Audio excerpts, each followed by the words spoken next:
ছাত্র দলের পক্ষ থেকে আবারও আনুষ্ঠানিকভাবে জাতীয় ঐক্যের ডাক দিচ্ছি।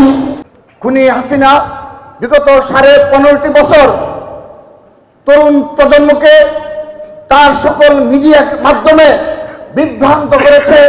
তারা মুক্তিযুদ্ধের ইতিহাস নিয়ে তারা বিভ্রান্তির সৃষ্টি করেছে।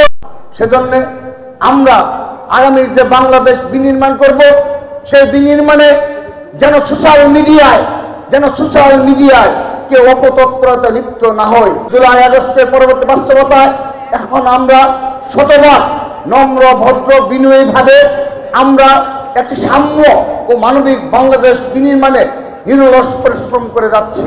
সেজন্য এই জগন্নাথ বিশ্ববিদ্যালয় আজ অবধি এই ছাত্রদল দ্বারা সামান্যতম অপ্রীতিকর কোনো ঘটনা ঘটেনি।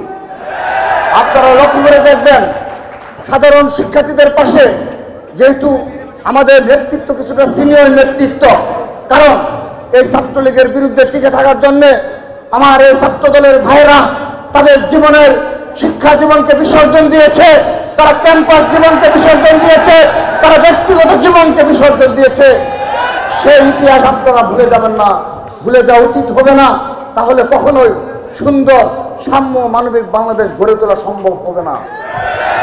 আপনারা এই ছাত্রদলের এই নেতা কর্মীদের আমার বাম পাশে এই ছাত্রদলের সভাপতি সহ সেক্রেটারি সহ আমার যারা উপবিষ্ট রয়েছে, আমার যারা নেতৃবৃন্দ, তাদের প্রতিটি জীবনের ইতিহাস এক একটি কাব্য লেখার, এক একটি উপন্যাস লেখার মতো।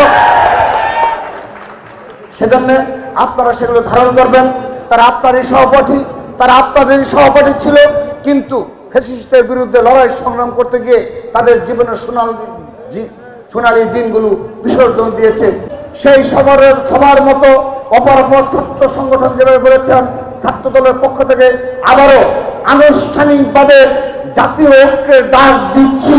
এই জাতীয় ঐক্যের মাধ্যমে সকল ছাত্র সংগঠন কাঁধে কাঁধ মিলিয়ে সাধারণ শিক্ষার্থীদের পাশে সকল ক্যাম্পাসে সাধারণ শিক্ষার্থীর অধিকার বাস্তবায়নে সকল ক্যাম্পাসে কাঁধে কাঁধ মিলিয়ে এক এবং ঐক্যভাবে সদা জাগ্রত থাকবে।